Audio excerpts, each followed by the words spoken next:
¿Sabías que caminas por el mundo rodeada de hilos invisibles que te atan a otras personas? No hablo de destino ni de romance, hablo de relación obligatoria. Esta es una relación jurídica privada entre dos o más personas en la cual el deudor se obliga frente al acreedor a cumplir con una determinada prestación de dar, hacer o no hacer. Es estrictamente patrimonial y esto lo distingue de otras ramas del derecho. Las dos personas se encuentran en igualdad de condiciones y esto se fundamenta en el artículo 1264 del Código Civil. Y aunque el Código Civil la presenta como una estructura rígida de igualdad de condiciones, desde la criminología puede entenderse que en la práctica puede que existan asimetrías de poder. Mi invitación es a ver la obligación no como una carga, sino como un instrumento que garantiza la paz social a través del cumplimiento de la palabra empeñada. Y esto, ¿te casaste o firmaste un contrato fuera de Venezuela y no sabes si es válido aquí? Hay un principio milenario que tiene la respuesta. Locus regit actum es un principio del derecho internacional privado que establece que la forma de los actos jurídicos se rige por la ley del lugar donde se celebran. Para quienes formamos parte de la comunidad internacional, este principio es nuestra seguridad. Si el contrato cumple con las formas de España, Italia, Estados Unidos, Venezuela debe reconocerlo como válido formalmente. Es el respeto del derecho local a la realidad global de nuestras vidas. Locus regit actum es una norma de conflicto que evita que un acto sea nulo solo por haber cruzado una frontera. Da orden a la vida de la diáspora. ¿Sabías que puedes ser deudor de alguien a quien ni siquiera conoces? La culpa aquiliana se le conoce a la obligación de reparar un daño causado por imprudencia, negligencia o impericia, fuera de toda relación contractual previa. Aquí convergen la criminología ambiental y el derecho. El estudio del factor de riesgo nos dice que la mayoría de los daños no son accidentes, son fallos en la prevención. La culpa aquiliana es la respuesta del derecho ante el comportamiento humano que ignora la seguridad del otro. ¿Sabías que en derecho puedes causar un daño y aún así no ser legalmente responsable? Todo depende de un hilo llamado nexo causal. Es la relación de causalidad que debe existir entre la conducta, acción o omisión y el daño producido. Sin este vínculo no nace la obligación de reparar. Aquí es donde mi visión como criminólogo se une al derecho.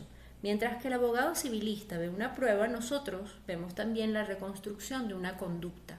El nexo causal se fractura por causas extrañas no imputables, como el hecho de un tercero o la culpa de la propia víctima. Y probarlo no es solo un trámite, es entender la dinámica del suceso. Si no hay nexo, el daño no le pertenece legalmente al demandado. Y es el límite entre infortunio y responsabilidad. Cuando alguien te causa un daño, no solo pierdes lo que tenías, sino también lo que dejaste de ganar. ¿Conoces la diferencia entre daño emergente y lucro cesante? Daño emergente es la pérdida real y efectiva sufrida en el patrimonio. El lucro cesante es la ganancia frustrada que se dejó de percibir a causa del hecho ilícito o del incumplimiento. Imagina que por un accidente pierdes tu equipo de grabación. Esto es daño emergente, pero si por ese accidente pierdes un contrato para grabar una campaña internacional, eso es lucro cesante. Como profesionales debemos saber tasar ambos para que la reparación sea integral y no simbólica. ¿Sabías que en Venezuela el dolor no se paga, pero se compensa? El daño moral es la lesión a los sentimientos, afectos, valores morales de una persona que no son evaluables directamente en dinero. Así se establece en el 1196 del Código Civil. Y desde la victimología, nosotros como criminólogos entendemos que el daño moral no es solo un monto en una sentencia, es el reconocimiento del Estado a la ruptura del equilibrio psíquico de la víctima. No es un precio al dolor, sino un medio de satisfacción frente a la injusticia. ¿Sabías que en derecho alguien puede verse obligado a pagar el 100% de una deuda que no contrajo solo? Bienvenido al mundo de la solidaridad pasiva. Esta es la modalidad de las obligaciones con pluralidad de sujetos en la que cada deudor está obligado a cumplir con la totalidad de la prestación, de modo que el pago hecho por uno de ellos libera a los demás frente al acreedor. La solidaridad no se presume, debe ser legal o convencional. ¿Sabías que si no cobras tus deudas para no pagarle a tus acreedores, ellos pueden tomar tu lugar y cobrar por ti? Eso es la acción oblicua. Es el poder que la ley otorga a los acreedores para ejercer los derechos y acciones de su deudor que éste descuida con el fin de reintegrar el patrimonio del deudor y asegurar el cobro de sus propios créditos. Es fascinante ver cómo el derecho castiga la desidia. Si un deudor se queda de brazos cruzados para parecer insolvente, la ley permite que el acreedor se mueva por él. Es una lección de proactividad en el mundo de las obligaciones. El silencio y la inacción tienen consecuencias.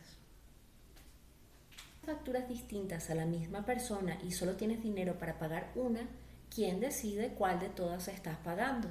Eso es imputación del pago. Es el mecanismo jurídico que determina a cuál de varias deudas de una misma especie se debe aplicar el pago realizado por un deudor a un mismo acreedor. Este término nos habla de la autonomía y de la prioridad. El derecho le otorga al deudor el primer derecho de elegir qué incendio va a pagar primero. Desde la psicología de la deuda, saber imputar correctamente un pago es la diferencia entre recuperar la tranquilidad o seguir hundido en intereses. Esto quiere decir que si el deudor no elige, la ley va a decidir por él, priorizando siempre la deuda más onerosa o la más antigua. El orden es fundamental para evitar el perjuicio patrimonial. ¿Es posible matar una deuda antigua creando una nueva? Hoy te explico qué es la novación. Es un método de extinción de las obligaciones mediante el cual se sustituye una obligación anterior por una nueva, la cual extingue la primera. Requiere intención inequívoca de novar, o amus novandi. Como estudiosa de la conducta humana, veo la novación como una capacidad de adaptación del derecho. Cuando una obligación se vuelve imposible o asfixiante, las partes tienen la libertad de transformarla. Es darle una segunda oportunidad a la relación jurídica para que el cumplimiento siga siendo posible. El perdón es una figura legal. En derecho de obligaciones lo llamamos remisión. Es el acto por el cual el acreedor renuncia gratuitamente al derecho de exigir el cumplimiento de la obligación, produciendo la extinción de la misma. Me gusta ver la remisión como un puente hacia la paz social. A veces la reparación no viene de un pago forzoso, sino del reconocimiento y la liberación de la carga. Es la humanidad permeando la rigidez del patrimonio. Y esto fue un pequeño glosario para la materia obligaciones con la profesora Ana Yoleida Pacheco. Yo soy Ana Virginia Redondo y entender nuestras obligaciones es el primer paso para defender nuestros derechos. Nos vemos en el próximo análisis. Chao.